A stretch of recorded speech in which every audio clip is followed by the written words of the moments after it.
my name is Pondering Durian. I'm with Delphi Digital on the research side, so primarily cover AI infrastructure. But today, we're diving into DeFi with a few experts here.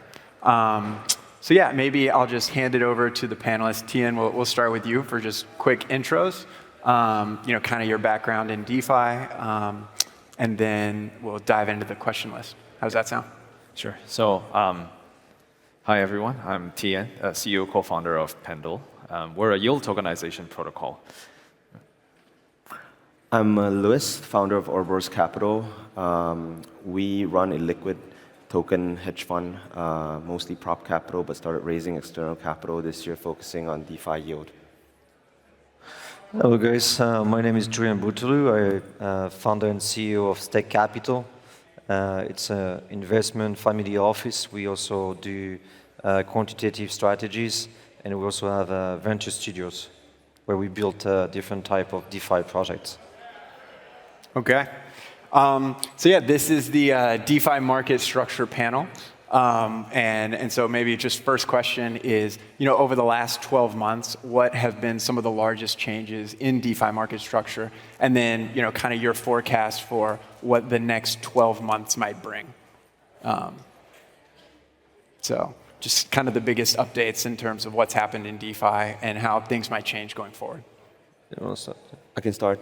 So I think one of the key changes that we've witnessed is the evolution of incentives. Obviously, DeFi protocols are not profitable from the get-go, have no revenue, no users. And I think what we've seen in 2021 was a lot of these bootstrapping of activity and users came from rewards, high APRs, tokens, but projects started to realize that's obviously extremely cancerous. Tokens get dumped immediately, mercenary capital comes, and that game sort of evolved into points this year because obviously they want to cast additional layer of, I would say, opaqueness to the rewards that users are receiving, and hence less mercenary capital coming in. Yeah. And I think we'll continue to see an evolution of that as projects start to continue to tinker about how can they continue to bootstrap users using incentives, but at the same time optimize for more genuine activity, genuine or captive capital, rather than the mercenary ones. Okay. Yeah, I guess from protocol development perspective, I don't think a lot has changed. So compared to maybe 2020, 2021 period, most of the protocols that users utilize are still largely the same. Yeah, I agree with what Ouroboros mentioned, right? Largely around the incentive structure. And I also am of the opinion that because now it's so easy to launch L1s and L2s and everyone's really fighting for a small pool of applications, the only way is to really just utilize incentives to attract development. And it becomes it kind of results in a very short-term kind of implementation, right? As a developer, there are so many options.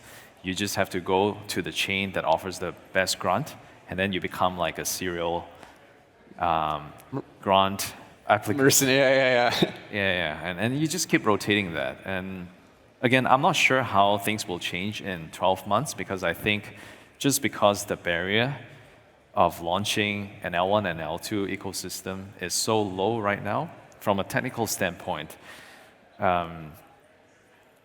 I foresee this behavior will likely sustain. Yeah. And then I guess a follow-up question is just around moats, right? In the event that some of these incentives are being used poorly, or there's just an endless bunch of new projects. I would say in Web 2, it seems like there are barriers to entry. There's network effects. In Web 3, you have vampire attacks. Things are forkable. There's just a much lower barriers to entry for new projects to come after your market share. So how do you think about, from an investment perspective or a builder/investment perspective, one, building moats, or two, finding protocols that have sustainable fundamentals over time? Julien? Yeah, I think it's a matter of the team power executions. It's think in a space of DeFi, you have to be even more competitive than in traditional finance. So don't be scared of, like you said, type of vampire attack or finding the right model to get liquidity from other protocols. And I think coming back to the first question, what we've seen in the past, when the market is high, you can incentivize people to deposit inside your protocol, like through liquidity, treasury incentives. But when the market is low, then you have to find new mechanism to attract people to deposit inside your project or to cross and bridge inside your protocol blockchain. And this is where you come up with points. And points it's kind of an interesting mechanism. It's like miles in traditional finance, where you don't really need money, but you need to pretend or make sure that those points will be worth something at some point. And this is how you attract users without spending money. Where in a bull market, you can actually incentivize people to deposit because you have the power executions. So coming back to the second questions, I think how you overpass the liquidity fermentations and people being able to use your product is by having a strong team and strong power executions. Yeah. It does feel like, given some of these other factors are absent, just like continual execution and betting on the right team is one of the few sustainable moats in DeFi. So I have something to add, like from a builder perspective, right? Yeah. Especially like when it comes to DeFi, a lot of, at least like the parts that are managing money, like the contracts that users interface with, those are open source. But I think there is also another layer of technical moat that teams can consider implementing, right? So, for example, front end, back end, they don't necessarily have to be open sourced. I think this is potentially something that can differentiate the user experience. So this is one. And then secondly, I think brand and reputation also matters. Uniswap is, I think, one of the better example in this regard, right? Like there are so many forks of Uniswap, but generally speaking, everywhere Uniswap deploys, across all the different ecosystems, right? They continue to be the dominant AMM. And I think a large part of it is because users have a lot of trust in the Uniswap brand, even without attractive incentives. Yeah. The interaction with the protocol is very organic. And I think, yeah, as far as I'm aware, it's really largely because of the trust in the Uniswap brand. And then in, I guess, Pendle, obviously you guys have found product market fit and have had some of those gains. Like, have you gone about specifically implementing certain practices to build up these moats, or variations in your go-to-market that has led to some of that success? I think, we try to replicate the Uniswap model, right? We try to establish a brand that users can trust. And then, of course, like at the technical layer, if things can be delegated to the backend, we try to do that. So now Pendle is actually a rather heavy, like backend heavy product. We are consciously trying to create the moat and protect it. Yeah. And then, of course, like on top of that, the liquidity is, at least in Pendle's case, is another form of moat. Because for new products that emerge, firstly, the time in market is not long enough. So it's very difficult for these protocols to attract big amount of liquidity. We've been around for a couple of years now. Yeah. We've been through a couple of cycles, and then in the most recent maturity event in June, we've processed $3 billion with no hiccups. So I think over time, with more of these events, like we hopefully can construct the trust in the brand. Yeah, makes sense. Okay, and then I guess around liquidity fragmentation that some of you guys discussed earlier, just thinking about like one of the original promises of DeFi was supposed to be around composability, software, developer, network effects, money Legos, being able to piece things together in kind of a compounding ecosystem. But given the explosion of layer ones and the low barriers to entry, I'd say it has fragmented quite a bit, and there's been a relatively poor user experience, as well as fragmented liquidity. So how do you guys think about this? How does this evolve over the next 12 months?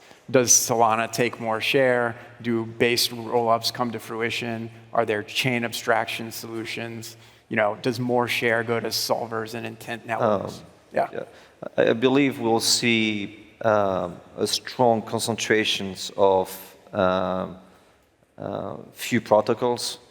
I think we'll see there was a lot of L2 and L1 over the past few years, but because now you will see protocol being able to interact across different blockchains without even the user knowing where the liquidity is being deposited.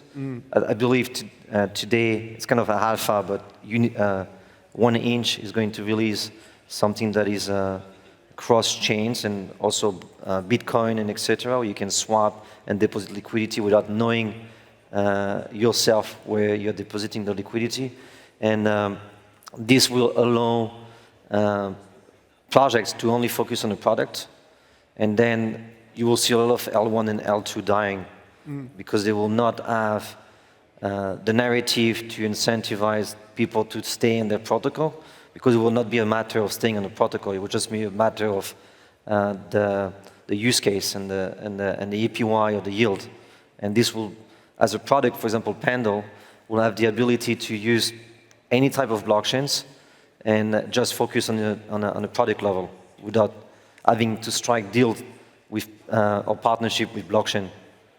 Does that mean that the underlying L1 gets more commoditized and the apps capture more value? Yeah, I think we're moving into what we see in traditional finance. For example, HTTP is being the main protocol for going on the web, SMTP for messages.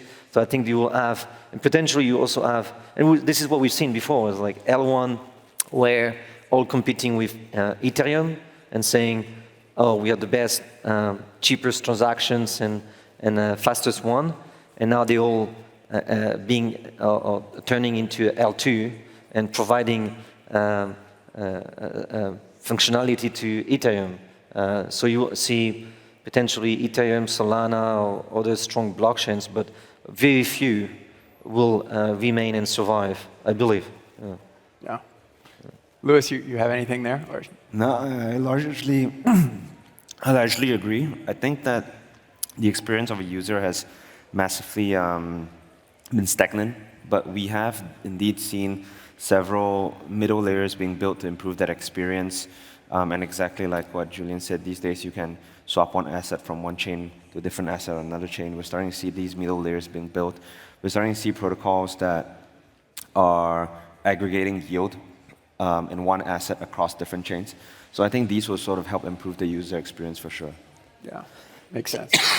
All right, don't want to get too political here, but the US is obviously heading into an election. I would say crypto has kind of been a whipping boy in certain jurisdictions over the last 4 years, but heading into the election, we've seen a little bit of a shift in tune as people have kind of found that this is a sizable constituency for populist politics. So curious to get the panel's thoughts on what a Trump victory could mean or a Kamala victory could mean for institutional adoption, just given how important the US market is in terms of regulatory leadership. And does that open the doors for institutional adoption? So I think none of us are obviously predominantly in the US, but speaking to a lot of US builders, it seems like there's a lot of uncertainty around the regulatory landscape, and they're just waiting for the administration to give that clarity. Builders advised by their legal counsel get different inputs week in, week out about where they can be, where they can't be, where they can be domiciled, where they can't be offering Certainly an administration that paves the way for clarity would, I think, open up a lot of innovation in the US. I think also a lot of builders that were initially more apprehensive would then become bolder to innovate as well. So for sure, I think if you have an administration that's friendly towards DeFi innovation, then certainly that would benefit the landscape. Yeah, for sure. I think if Trump seems to be the most has the most appetite for crypto. I'm not sure personally if it's, for him a way to get more votes, but it's a good signal for regulatory institutions wise. And it's interesting because US is one of the most strict towards DeFi projects, and most of the DeFi projects out there, they block US from being used, but it's also where products are being the most used. So I'm confused how this is possible.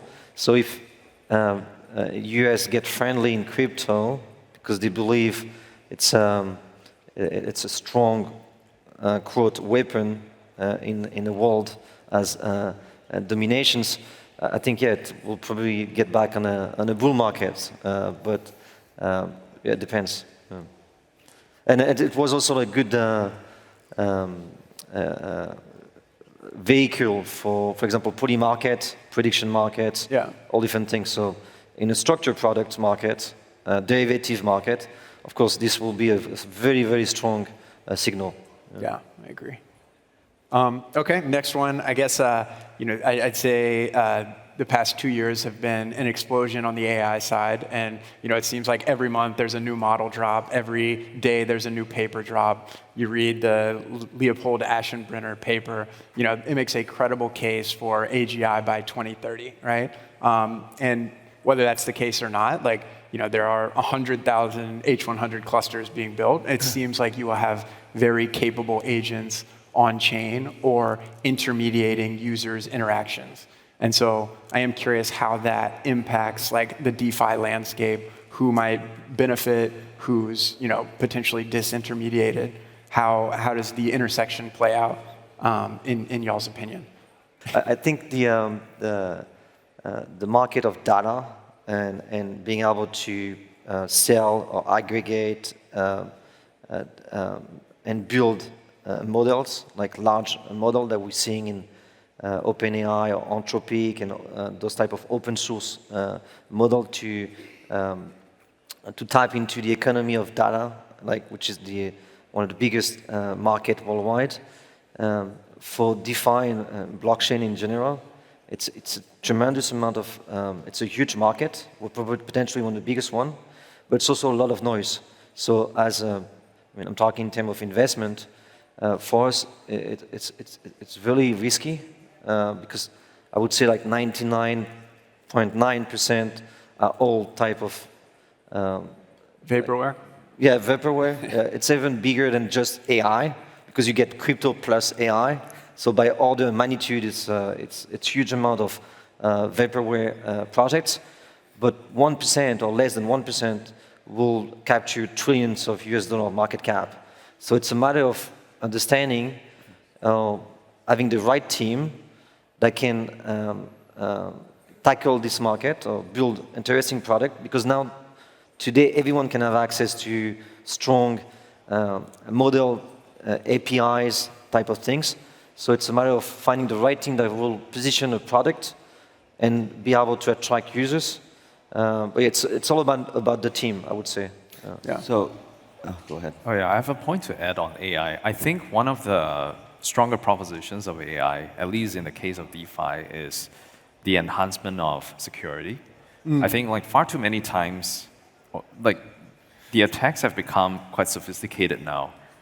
And I think a lot of the attacks, at least from experience and looking at the last 12 months, yes, they've become more sophisticated, but at the same time, with artificial intelligence, there are probably ways to minimize and mitigate the risk exposure, right? Like far too many times, I think an exploiter, someone with malicious attempt would just replicate a website and then that looks exactly the same and then try to phish the vulnerable individuals. I think, yeah, if there are AI agents that are very dedicated to taking down some of these malicious sites, I think we can cut down quite a lot of the unnecessary exploits. Yeah, not so sure actually. I think it will be even faster for people to commit crimes, but of the magnitude way bigger than being able to protect yourself. Because the amount of people that are willing to, or they are incentivized to attack others is actually bigger than the one that are willing to defend those people being attacked.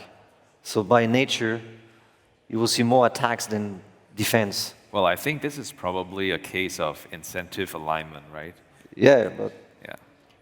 because today the amount of hacks that we are having without AI are big, and Vec News is one of the websites that lists all those hacks, and I think this will continue and get even bigger and faster amount of hacks. But yeah, the only way that you can protect yourself is by having personal agents that check, but still, I think the power of those hacks will increase, and the amount will increase. Yeah, I think the cybersecurity, cat and mouse game just continues, right? Like, one branch, like, the attackers speed ahead, the defenders catch up. Like, it really is like quite cyclical. Actually, if I can add to that, I think what's also very interesting, the first question that you asked was the evolution of the DeFi landscape, and we're talking about points. I think if we have AI agents optimizing DeFi yields back in 2021, then obviously they're going to crush the game because it's very one-dimensional, it's very 2D. But these days, I think as incentives evolve into points, a lot of what we've realized about extracting returns from DeFi comes from the more fundamental, less empirical work of assessing which teams are going to successfully pull off a listing, for example, which teams are going to be well looked upon by investors. And I think these are like the softer things that requires you to talk to exchanges, VCs, listing teams, the teams themselves.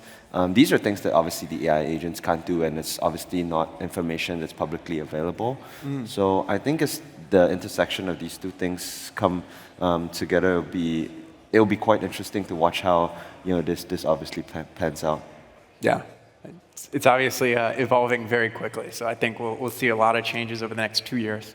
All right, I mean, there's been a lot of talk on the panel today about points. I think we went from airdrops to 2024 kind of being the year of points. It seems like there's starting to be a decent amount of pushback. What do you guys think comes next? How do you think about go-to-market, as a protocol founder? Or what would you look for in a project in order to have a successful go-to-market strategy in a Web3 environment? There's definitely a change in appetite for points now. Points, maybe in the first half of the year, there was a lot of uncertainty, right? Because EigenLayer, in a way, popularized the notion of points, and then have all the LRTs building on top of Babylon, issuing their points as well. And because of the uncertainty, there was a lot of inefficiency in the price discovery of the points. And when we, as Pendle, launched some of these markets, there was a hefty demand for points. And as a result of the demand, a lot of users were actually paying a premium for acquiring the points, which also resulted in a very interesting dynamics where the other side of the users could acquire fixed yield, very attractive fixed yield, maybe around the range of 40 to 60%. This was around the March-April period. But as time passes, there's a lot more data points because EtherFi, Renzo, Ethena, and a couple of other projects have gradually materialized the points into actual airdrop tokens. And then people have actually like a lot more data points that they can work with. So I think right now, because of the historical data over the last couple of months, the premium for points has come down quite drastically. And I am of the opinion that the way people perceive points today would be how they perceive the project. Like in the past 6 months, right? Maybe in the January of this year, you can be a really shitty project and you launch a points program. There could be a healthy interest for the points. But today, if you're a shitty project and no one pays attention to you, the points not gonna make a lot of difference. But if you're a good project, it can have a couple of benefits as well, right? Like it is a very, very efficient way of attracting initial liquidity. And this is very different from like just testnet points, right? Because testnet's all fake. Yeah. You can actually bot up the numbers and I mean, no stake, there's no stake there. But in the case of points, it's actually real money involved and everyone's trying to participate in a certain campaign in anticipation of a healthy reward. So I think points are a very proven way to help projects bootstrap initial traction. And then it's also a very good way for price discovery, like at least a reference point for the upcoming TGE. So I think it will continue to be a very essential fixture in a go-to-market strategy for any kind of upcoming protocols. But the appetite for it will gradually gravitate towards the general sentiment towards the project. I think it's interesting as well. I mean, you mentioned that points are starting to become almost like a form of prediction markets for TGE listing valuation, and we've seen that. But I've also seen that the participants have gotten it massively wrong as well, many times. So I think it's quite interesting to watch if this market becomes more and more efficient at predicting the TGE listing valuations. But obviously we do a lot of points, in DeFi YoFund, and we hope that it lasts. So we obviously hope that it continues to be a mainstay. Yeah. Got it. All right, last question. We got 2 minutes left here, so I'm gonna maybe a little bit spicy, but what is the DeFi protocol, major DeFi protocol that you think is the most overrated? Potentially you're short. And then a follow-on question is, what would you like to see built over the next 12 months? What are the core missing primitives that you think the ecosystem needs to really propel itself forward? Or just in general, what are you excited about in pursuing as an investor or as a builder? So I'll start with, I won't name a protocol that I want to short. But I'll start with what I'm excited about. So we're very excited actually about prediction markets and betting related products. I think that there are a lot of innovation in DeFi that can be transferred there, especially when it comes to leverage. I think a lot of betting markets today are what we call, they are almost like fixed expiry products, if I would use the equivalent in finance, yeah. And hence leverage can't be used. But we're looking for basically teams that can not only build such a product, and I've already seen such products where you can access leverage in betting and prediction markets, but not only that, but understand why these problems have never been solved in Web 2, and most of the time there's a reason why, and acknowledge that. I think the problem with a lot of, I think DeFi had a lot of teams that were from finance building DeFi products, so they understand it perfectly, but the betting world tends to be a bit more obscure to some of the builders, and they think that these are problems that exist that needs to be solved and their solution fits it, but often they don't have the context to which why it hasn't been solved yet. So I think that's what I'm quite excited to see over the next 1 to 2 years. Yeah. I think I'm not looking for products that or DeFi protocols that will solve some existing problem in Web 2. What I'm looking for is a new type of ideas that were never built before, using FHE, zero knowledge proof type of things. I think we'll see new products that we never seen before, like or stuff that we'll be able to build that we don't actually understand today, because those type of new technology. And this is coming, I believe. Yeah, 100%. You good? Yeah. Just a quick one. I am hopeful of BTC5. Yeah. I think it's the single largest asset within the entire crypto segment. And even if a small percentage of that gets converted to DeFi activities, I think it is still a very large addressable market. Yeah. Okay, awesome. Well, thank you guys.